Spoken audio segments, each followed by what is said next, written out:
Welcome back to the Better Than Best Academy, where we have inspiring conversations with extraordinary people. We want to give you the tools and the lessons that you need to fulfill your purpose while making a positive impact on the world. Now let's dive into today's episode. Today's guest is nothing short of extraordinary. She is a hip-hop artist, rapper, a worship drummer. I won't go in and tell you a big long list of who she is. I'll let her introduce herself. But her name is Megan. And Megan, since we're first meeting, I know that we just met literally a few minutes ago. So, and a lot of my audience probably might not know who you are. I love to open with a very big and weighty question, and we can keep rolling. But yes, so Megan, I love to open with this big weighty question of who is Megan? So that's a good question. Like you said, it's pretty weighty. There's a lot of things I can go into that. So my name is Megan Tossi, and I will be 25 on Monday, even though I look like I'm, a kid, but it's okay. I always get told I'm 16 when I'm literally 25 in a few days, but it's all right. But basically, I am in Central Florida. So, Orlando. I actually live in a city called Sanford. I'm sure some people may know what that is, where that city is, but if not, I'm near Orlando. So everyone knows where Orlando is. But yeah, so I would just say a few things. So basically throughout my life, it would drive my dad crazy because he hates noises like that, especially repetitively. And I realized as I got older that I actually could play drums. So I started playing different African drums. And then when I was 15, I got in the drum set. So that was kind of cool. And ever since I've been playing, I actually play at my church right now pretty consistently. And so that's pretty cool. I actually never thought I would be capable of doing that. So that was kind of cool. And it's definitely all the Lord. I'll tell you that for sure. And I also, my whole life have been writing lyrics or poetry or some kind of creative writing. And when I got to the age of 13, I was kind of going through this depression of getting made fun of all the time and not understanding who I was, rising. And I was really into hip hop my whole life because I come from an area where hip hop's a pretty big thing. And I also just connected to it a lot. Probably also because I was around it a lot. So, and it just felt like something I always wanted to get into, but I never thought, like I said earlier, I never thought I'd be able to. So all of these, I can't do this because of this or whatever, or finances I don't have or whatever it was, I never thought it would be possible. So that's kind of cool to see now, where, what I'm doing now. But throughout my teens, I started writing lyrics for hip hop. I was heavily influenced by Christian hip hop artists like Lecrae and Eddie Mineo, Triple, all the OGs, even Toby Mac, Group One Crew. And of course, I also like to listen to Nicki Minaj and Lil Wayne and all of them when I was younger. Drake, they were pretty cool. They have great flows and everything. And then, it was 20. I started writing again. So I took a little break and I started writing worship music. But then when I was around 20, I started writing hip hop again. And I actually just got home from being a missionary for a little bit. So I started doing that, but I was like, oh man, I can't do this. I got money. I'm a white girl. You know what I mean? It was I'm not the stereotype. I'm from an area where this is the thing, but I feel like I don't look like it. So, but I was recording myself on my phone just to be I wonder what I would sound like if I actually put these verbally, these lyrics, and I was oh, wait, I gotta find my voice. So I started fine tuning my voice of how I would want myself to sound like. And I never thought I would ever do anything with it. And basically what happened was I actually saw one of my friends post on their story, yo, I'm someone exclusive. And I was like, what? That's so cheap, So in my mind, I thought it'd be $1,000 for every beat. And I thought, because, I was raised in the era where it was it wasn't as financially easy to come across things like that, like now it's more prevalent where it's more cheap and you can have your own studio in your house now without spending $5,000 or more, like you can just spend like a couple hundred, like, maybe around, maybe close to 1,000, depending what you got, but that was something that like opened my eyes. But then I was like, well, how am I going to record it? And I didn't even know what engineering was at the time either. So I didn't realize that was also a factor. But I eventually figured out like, like it's more feasible than I thought. I guess, technology has advanced a lot, since I was younger. So yeah, so I started doing it. I started recording, but I didn't like the first few songs I made, so I never released them. And so I was like, this isn't good enough. So there. And then finally, after like a year of recording, I actually put out a song on January 1st, 2021. After all the craziness, I was actually going to release in 2020, but everything got crazy, so I waited. But yeah, so that's kind of when I started. So it's been about 2.5 years now, crazily. So of me actually releasing music, but I have wrote my whole life, and I've always wanted to do it. I just, I even used to like do fake concerts in my house when no one was home to Lecrae songs and different artists being like, I can do this, that was me. As even like in my high school years, I would do that. And I was like, people probably think I'm weird if they saw me, but I don't care, so yeah, so that's kind of a little bit of my life with the music. So First off, again, thank you for being on the podcast. Thank you. Yeah, for sharing thanks. your story. I feel like you were a long lost sister because we were like pretty much the same. Plays drums. Yeah. White person that happens to rap. Yeah, exactly. Found out a way to make it happen. Oh man, there's so many places that I loved hearing that story. Thank you for sharing. Yeah, thank you. It's cool to see you going after it and still going after it as a rapper. Man, it's funny, and it reminds me of a story. I remember when I wrote my first rap, recorded my first rap. I had my sister's hand-me-down Dell laptop. Yeah, that was like me too. A piece of crap, and I had a Rock Band mic because the Rock Oh my Band gosh. mic was USB, and I had a free digital audio workstation. Oh no. I had Audacity, and then I ripped a beat from YouTube, and it was hot garbage. But it's like that. It's that idea, and I say it all the time on the show. It's just like if you, and that's a practical thing you can pull out of your story is if you're listening at home and you're young and you have this gift or this desire, this dream. Just go after it. Just start. Don't look at your limitations. Look at your resourcefulness. Look at what you have around you that you can make it happen with. And I think that's so important. But another thing that I feel like too, and I feel like I relate with you a lot on this, is being someone that's obviously elephant in the room, other than Eminem and a handful of other, other than a handful of other white rappers.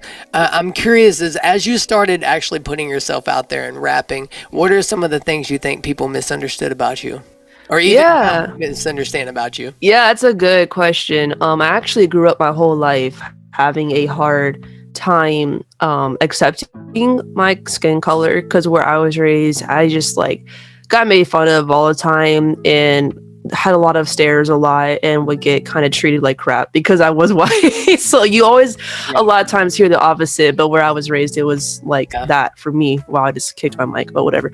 But it was like that for me. So I actually grew up hating the fact that I felt like ashamed that I was like, why did I have to be born this way? All the people I'm around, they look down on me because of it. And I feel like our history is so bad in certain aspects, depending on what we're talking about. But there's a lot of bad history in America and throughout the world from, different things. So it was like that whole shame of like, wow, that's where I come from. That's my culture. And like, and it wasn't until recently that I started to learn that it's okay to embrace your color of skin, even if it's not the popular like opinion at the moment of, oh, like let's embrace white people. Like people don't do that anymore. People don't like white people. So nowadays that's all you see on TV. But I feel like I'm learning by getting closer to the Lord is like, like he created me this way, and I'm not going to allow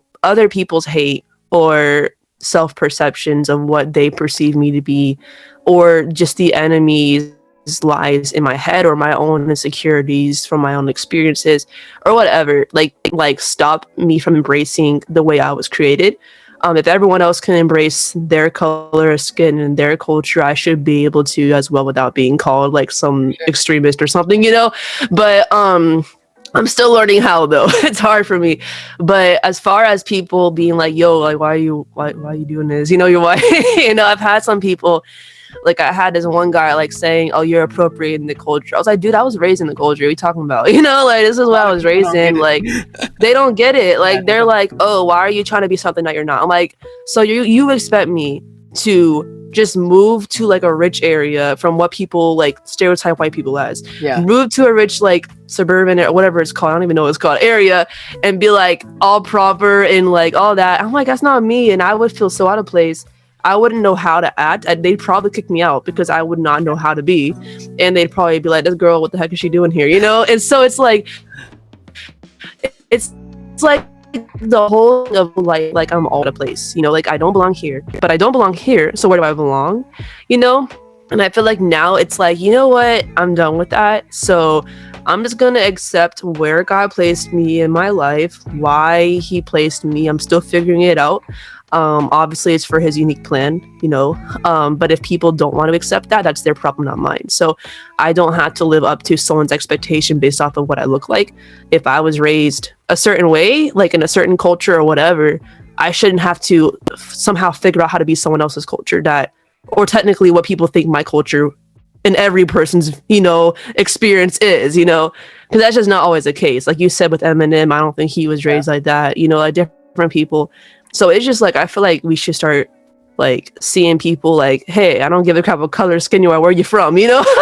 You know what I mean? So, you know, but like that's a good question, because sometimes that can be hard. I'm sure you understand that. Oh, so 100%. When we've done rap, people probably like here.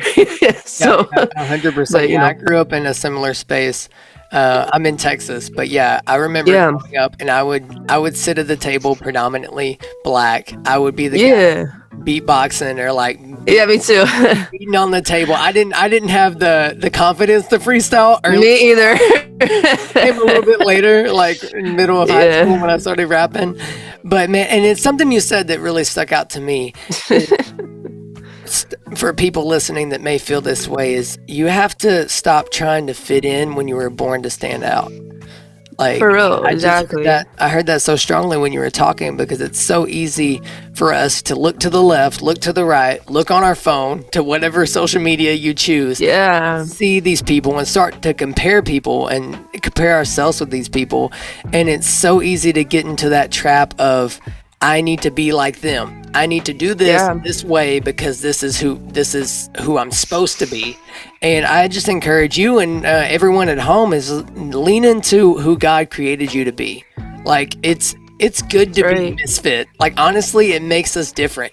And if you want to go back to scripture, even it's like you look at the whole story of like we're a body of many different parts, but you don't see a hand getting mad at an ear for being an ear and not a hand. And people misconstrue that so much, and it frustrates me so much. But yeah, I totally agree. But while we're on this topic of Christian hip hop, I'm curious to hear your thoughts of what do you think are some common misconceptions about the Christian hip hop scene? Yeah, that's a good question. Or because I know there's a lot out there, and I know that it can be labeled as like, oh, it's just corny and cliche, and like I'm just curious to hear your thoughts. What do you think when you hear that question of like, what are some of the misconceptions, and how are you working to clear them up? Well, that's a good question. I'll say one thing that you mentioned, that scripture. I actually just read that the other day and was having the same thoughts. So that's kind of cool. But yeah, basically with your question, I would say, I know when it started popping off, because like it started taking off like probably when I was like maybe 13. Like it started actually getting kind of more good, not as corny, like when it started off, sometimes it could be corny, it was like, all right, like I see what you're doing here, but this is not it, like this is not the level of like Nicki or Drake or Lil Wayne, like y'all gotta step it up. Like, if you're trying to do this, you gotta do it, but I think Group One Crew and Toby Mac for real had it. They were pretty dope. I think it was kind of a different style of hip-hop. It was like not like what we're seeing in THH now. But I think like some other artists that were starting out were kind of corny, but I don't think they were trying. I think they were trying to figure out, how do I make Christian hip hop without compromising like the message, but also how do I get people to hop on and be like, hey, I support this. Like, I feel like maybe if they started off sounding exactly like the secular world, people may have ran away automatically. Oh, for sure.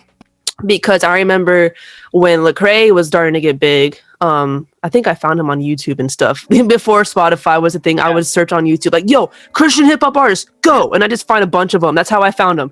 I would literally search for hours trying to find new music on there. But anyways, I found him and Trippin, like other smaller artists like V Rose. Well, she's not smaller, but back then she probably was a little smaller. But I found her. I found different artists, and they were cool, but it was like, not there yet. And then I feel like a few years later, when Lecrae started working with, gosh, what's his name? He started working with that producer, and I can't think about the name right now, but that changed the whole game. I feel like it was the church closing. Said, like, let the trap say amen or something in that one too. But there was, I can't think of Zaytoven. He worked. Yeah, Zaytoven. That's who it is. I couldn't think. Don Cannon, when he got with those guys. Yeah, it was starting to really take off. Like, and people were mad about Zaytoven and all of that. But I feel like they were so mad. Like they were like, "What are you doing?" Yeah, I feel like though, like I feel like it created a new space in Christian hip hop that wasn't there. Yeah, and I feel like ever since that. Necessary. Yeah, and I feel like ever since that, Christian hip hop's quality has changed so much, and it's set a new standard. And people were like, "Okay, I gotta step up. I have freedom now to make like a Nicki Minaj track type vibe. I have freedom to make a Lil Wayne type vibe." And that's when like 1K Few was starting to become more popular, and like he's kind of reminds me of Lil Wayne, So he's like this short little dude too. It's funny. Yeah, he's cute. I love him. He's cool. I'm not cute. Sorry, I say that about everything, but he's cool. But I mean, he's cool. But basically, yeah, and I feel like that kind of thing, that really took off. And I think what also is people's issues that are not listening to Christian hip hop that actually don't know how good it is nowadays. Because it honestly, I will hear a song that's Christian and I will not even know if it's like, I will know eventually by hearing the words, but like, if I don't know the words and I don't know the voice, I'll be like, is this secular or Christian? And then if I hear the words like, oh, this is not secular, they're not talking about like, like terrible things that are trying to degrade everyone, and like destroy people's lives, but like, but basically, that's the crazy quality we've coming to more and more. And I feel like, people, what I really want to say is people think it's still corny because of the message. And that's what gets me. Is like, you'd rather destroy your own communities by giving a message that gets kids on the streets, killing people, overdosing on drugs, having sex with random people, getting STDs, you know what I mean? Why would you rather push that message? And that's cool. And that's not corny. That's corny as heck, bro. You're over here trying to spread death, but yet you wonder why everyone's dying. You know what I mean? It's like, I don't get it. It's like your message over here is promoting death, and that's not corny. Like, I feel like that's like terrible. You know what I mean? Like, even if the intention is not, hey, let's do this so people die, it's still a message that does promote death. Like, drugs promotes death. Like, different things that people talk about in hip hop, because I listened to it a lot when I was younger. And I started getting to the age where I was like, why am I listening to this trash? Like, it sounds great and it's really good. Like, they are talented. They have good bars, whatever, like they're talented. But I was like, this is terrible what I'm listening to. Real. As a woman, it's hard for me to hear these things. And also thinking about the kids that do fall into the snares of the drugs drugs and like life that's promoted. But it's corny to talk about life and to talk about freedom and to talk about having joy and hope and peace and like, you know, how I was once in the worst place ever and now I'm free. But that's corny. That's what I don't get. I'm like, why is that? But I do know though, it's because Yeah. the enemy wants For people sure. to And think it's so that much more it's spiritual. blind. It's so Yeah, much spiritual than people realize. exactly. And when you're more in tune with that, the more you see that. Like, I don't know about you, but I've been able to step into environments after the fact. Like a lot of times when I was rapping, I'm out in the Dallas area, and I would Nice. go do these like artist showcase, and I'm the only artist there. I'm the only artist that's a Christian there. Yeah. It's just to be in that environment, literally being in the wild. Like that's when Andy Minio's like Where the Wild Things Are song was big. So I was like, this Yeah. is awesome. Like I'm living this. But I say this like I could spiritually sense just that shift in the atmosphere, whether it's when God was speaking through me on stage or when I'm hearing the other people. And it's just so interesting. Yeah. People don't realize that music carries like a spiritual weight.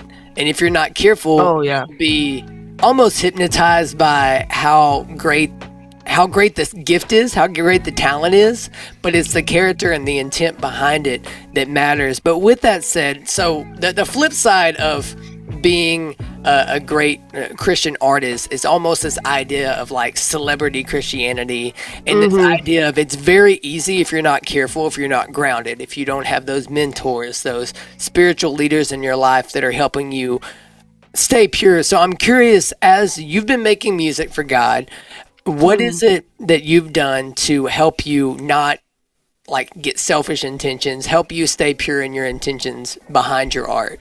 Yeah, that's a great question. I feel like that's something that every Christian artist like has to constantly be on top of, because no matter how much of a desire we do have to always have the right intentions, you know, we're not perfect and we have to correct ourselves, you know.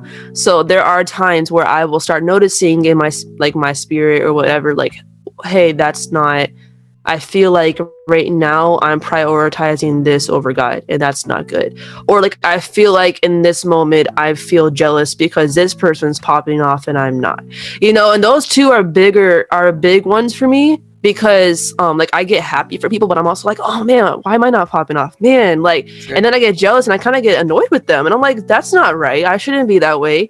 So Yeah. then I have to go to God and be like, God, I'm sorry. I don't know. I'm trying not to feel this way. I actually have a song coming out in 2 weeks called Jealousy about this. But anyways, that's funny that I mentioned that. But you know, that's one of the things that I feel like a lot of times the enemy will put in our hearts to cause division and to cause like, you know, whatever, like towards someone, a bad feeling or something, and we'll lift each other up and prayer and all of that, you know. So now I'm starting to, whenever I feel like that, pray for the person, like, hey Lord, keep helping them, keep blessing them, you know, if it's your will, or if you're trying to show them something, show it to them, whatever it is, you know, have your way, you know. I'm over here feeling this way, but I shouldn't be feeling this way, so now I'm just gonna pray for them, you know, because I love them and I know this is not the way I should feel, because I feel like even with the best intentions, our flesh still comes out.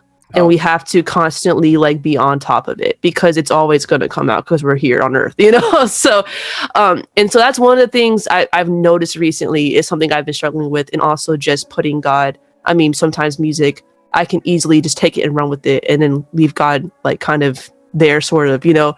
But also, so what I have done to try to kind of make sure I'm not being this way, or when I do start to feel that way, to stop it, I try to just remember to always put God first, and always be like in his presence, like always be like trying to bring him into everything, because for a while, like last year, I started like taking off in my head, like, let's go, let's do this. And then I kind of went further than God at that moment of like, I'm going now, you know. And God's like, no, you're not. And so then God was like, okay, you went way too far ahead. You need a break. So then I had to take a break. And God was like, you need to fast now from music. And I thought it'd be a month. It ended up lasting almost a whole year. No, about half a year. And then, but it was a good thing. I actually almost gave up music because I was like, I want you more than music, and I don't want to have this issue. And I'm afraid if I go back, I'm going to have this issue again. Sure. But God was like, no, you need to go back. And I was like, okay, I do want to, but I'm afraid of myself, you know? Yeah. So I came back last August releasing again. And then the same thing started happening again. So then in January, I had to do it again.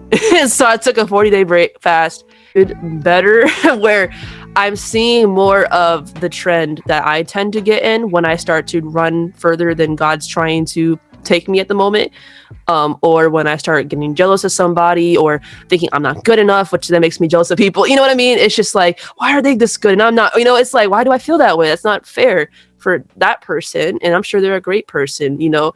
So what I'm learning now is just through those fasts is just remembering the reason I do these things is not for me and it's not for people's approval. It's literally for God. And if I have all these songs I make and I never release them, but God likes to listen to them, that's what matters. You know what I mean? So it's like, but if God says release it, cool, you know, but I have to remember when that song's released, I can't be getting discouraged if it's not getting the streams that it should get, in my opinion, or if people aren't like, yo, this was great. You know what I mean? So I'm remembering now, I'm learning now, like, gigs of why am I not popping off? Why is this person popping off and now I'm not? Or whatever. It's like, well, why am I doing this? That's what the question is. If I'm feeling this way, that shows a bad intention. So I have to constantly tell myself, I'm doing this for the Lord, not for myself, not for others. And that's like, I had to constantly surrender that to him, you know? So yeah. and I want to piggyback off of what you just said. I heard a cool clip, and it was more towards like business owners, but I think it applies to creatives and artists as well. If you are a believer and you're doing something, whether it's like a creative art or whether it's even a business, you're not an owner of that, you're a steward. Yeah, and that exactly. When I heard that, it really spoke to me, because how many times do we feel, again, it goes back to like this identity, like when we find all of our identity in what we do, then we're no longer stewarding that gift, and it becomes to this space like, yeah, hard work's important. If you want to get better at a skill, you work at it, but at the same time, it's a gift. And it's not ours to have to like manufacture this need. And like you said, like when you get stuck in the numbers and you get stuck in that, it's like this idea, like our job is to sow. God's job is to sow. And a lot of people don't realize that like we want to like manufacture this growth. And when it's done out of our own will and out of our own power, it's never enough. And we end up getting in these spaces of striving and striding, trying to get to somewhere. And then we're burned out and we're overwhelmed. And we're like, what the heck, God? Why is this not working? This is what you have for me. And I love how you say, I try to keep the main thing, which is God. And if you can center your whole creativity, your whole life around the foundation, the cornerstone, which is Jesus Christ. Exactly. If you can do that, then you're able to understand that it's out of that I am the person. It's not, I'm just trying to strive to be someone that I'm not. And that's so good. But I want to kind of start going towards landing the plane. I know, like a classic a preacher, this is going to be our fifth close by the end. No, but But I definitely want to try to wind down, because I want to be respectful of your time so you can get back to your job and everything you have to do. So I only have two more questions for you. Yeah. And the first question being, do you have any questions for me / did I miss something that you want to share? Hey, I just wanted to pause here and give you the opportunity to either apply to be a guest on this show or give you the opportunity to work with me as your coach. To do that, you will find either of those links in the description that'll say either be a guest on the show or book a free 30-minute Zoom discovery call. Each path will get you headed towards living your most creative and fulfilled life as you learn to live better than best. All right, now back to today's conversation. Do you have any questions for me / did I miss something that you want to share? I mean, I guess what I would say, I don't know.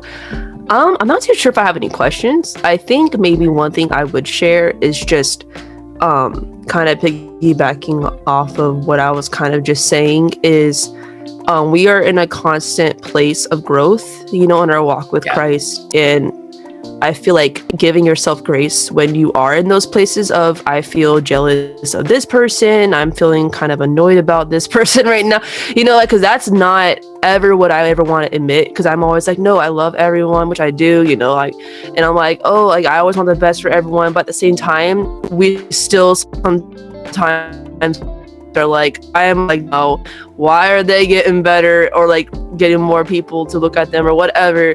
Is like, I feel like when we start to get honest with ourselves about the things that we really do think of, that we try to just be like, oh, that's not, I don't think that, you know, I would never think that. Like, I feel like when we start to actually be real with God, like, hey God, like, I actually do think this right now, because for so long I would deny it and be like, no, I would never think that, I'm not jealous of people, I don't think that, oh my gosh, it's not me. But it's like, but we do have a imperfect flesh, you know, that we have to fight against. So I think it's actually really good to admit those things to God, because it brings it into the light instead of just throwing it back down the hole and keeping it a struggle without even knowing. And that's what I've been doing recently, is finally admitting, hey God, I didn't even realize I had this struggle, but now that I think about it, I do remember thinking about this and I get discouraged or whatever, you know, please help me to stop feeling this way about, you know, this way, why am I this way anyways, you know. And I feel like when we start to actually bring our struggles into the light, even if we feel like, I didn't think I'd ever think that, you know, well, God knows. Even if you don't know, he still knows. So, and that starts to make you more of a better, like, candidate for other people, like a better, like, supporter. Like, the more I bring these things into the light, the more God gives me, like, a love for these people that sometimes I may be like, oh, why do I feel this way, you know, or it just makes me want to pray for them, or it makes me root for them and want them to succeed. And I feel like, you know, that's what God wants, because when we start bringing the things into the light, it shows us, like, you know, this is how I see this person, and you're just jealous right now, you know, so, or whatever it is. Because I never thought I struggled with that, but I guess recently I started realizing, like, wow, I do have these thoughts, and I just always throw them away, you know, like they're not there. So, but that's something I'd say, is just being real with yourself. Like, hey, my monologue going on in my head, why is it keeps saying this is an issue that I'm struggling with. And then the last thing I'd say that I feel like it'd be kind of cool to say is just, like you were saying, you know, like, if God has put something on your heart to pursue, definitely don't not do it because you feel like it's impossible. Like, for me, I'll say this very briefly, like, when I was starting to finally actually want to have my own studio in my room, I was like, God, I don't make no money. The heck, I gotta pay my bills, my health bills. And then this is so crazy. Like, I shared, like, once on Instagram a long time ago that I was like, if y'all can just be praying for the Lord to provide for, you know, a studio, or if anyone's nice and wants to donate, you know.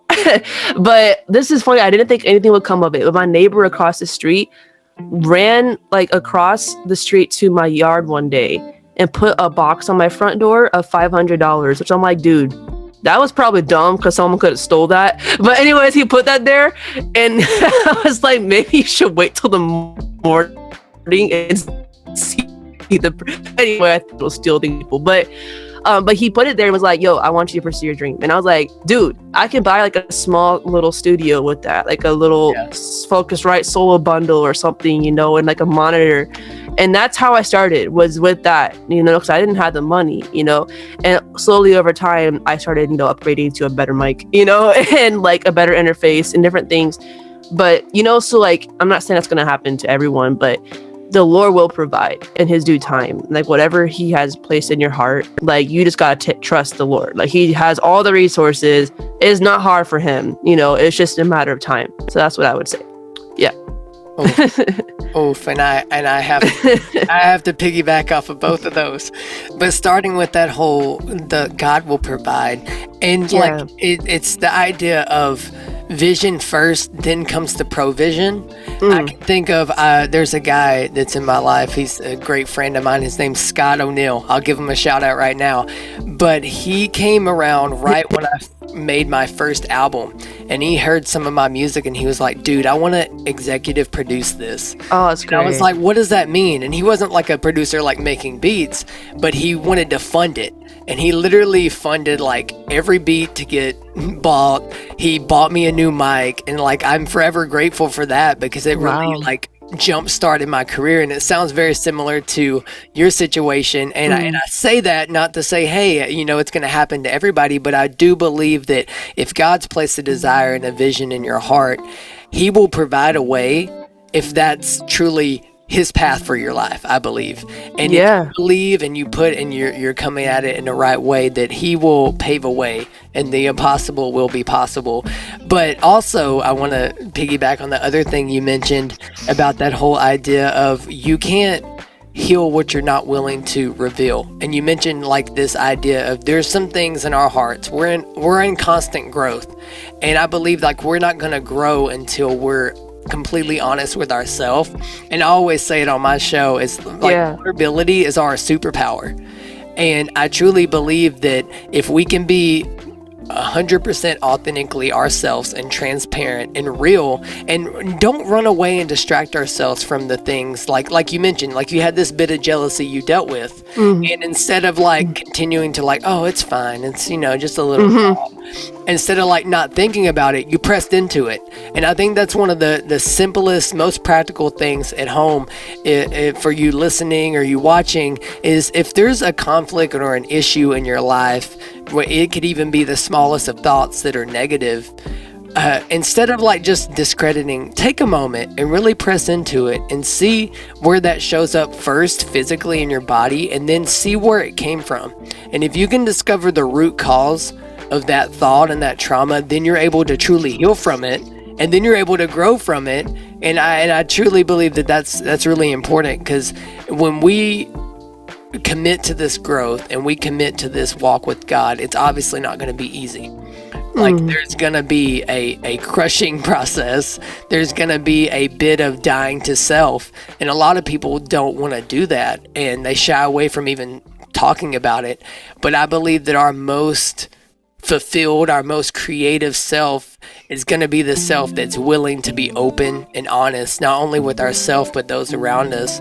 And man, this has been such a good conversation. Yeah, thank you. I could totally go on forever, but me too. I will cut it short with one last question, and then we'll roll out. Yeah. And totally let you get back to the rest of your day. But I love ending with this question right here. And it's this idea of you're at the end of your life, however old you plan to live. For me, I'm hoping to be 120 because I got a lot. Yeah, that'd be cool. And so you're at the end of your life, you're surrounded by all your loved ones and all of that. What do you want to be remembered for? Yeah, that's a good question. So what would I want to be remembered for? I'm pretty sure there was actually something the other day I heard someone say, it was in a song by Stephanie Gretzinger. Yeah. And that was what, it's funny that you asked that, because I just heard that. It was like, I want that too. And her song, I thought it was raining. And her song, I forgot exactly what she said, but I just found it so inspiring. And she was like, when I die, I want everyone to remember me for just my heart for the Lord, and wanting to just be close to Him. And like, I feel like there was so much more, of course, she put to it in her lyrics that sounded so amazing. And I was just like so touched for some reason by it. And I was like, that's what I want to be remembered for. Like, I don't want to be remembered for like making good music, or, I mean, that's kind of cool too. But like the real main thing that I want people, she was bit by a shark and all that.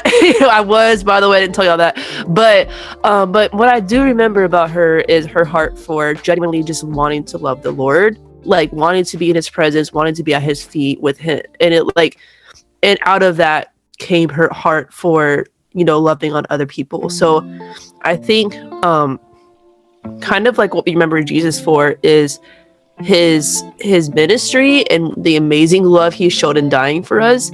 But also, like, what I remember Him for a lot is His heart for being close to the Father.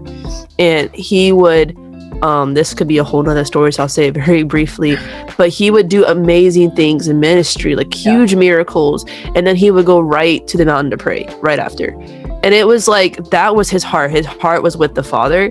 And I think He also knew, like, I want to remember like the source of this, and also why I'm here, and also never lose sight of my love, and His love was the Father. And of course, the world of people But that's kind of what I want to be remembered for, is just like just love for God and just wanting to be with him and close to him and just having a genuine relationship, like Enoch, I think it was, like just genuinely walking with the Lord, not just serving him and doing great things in his name, but like my walk with him is genuine, And then on top of that, I'm sure there'll be cool things too, hopefully. But but yeah, so that's what I would say. I love it. I love Yeah, it. Megan. that's a good question. Thanks again for being a part of the show. I will link all your things, all your social media. Yeah. Thank you. Music. And definitely go check out Megan and her music. Give her a follow. Connect with her outside of her music, because like as you can tell, a lot of times us creatives and us artists, we get known for one thing, but we're faceted, and like the person we are behind the art is just as important. And I thank you again for being on the show. Thank you for sharing your heart. Thank you so much for watching and listening today. Let's stay connected. You can either click on the video or click that little subscribe button so we can stay connected. And also be sure to follow me on Instagram and TikTok at coach.redwallace to get more consistent encouragement and motivation to live your better than best life.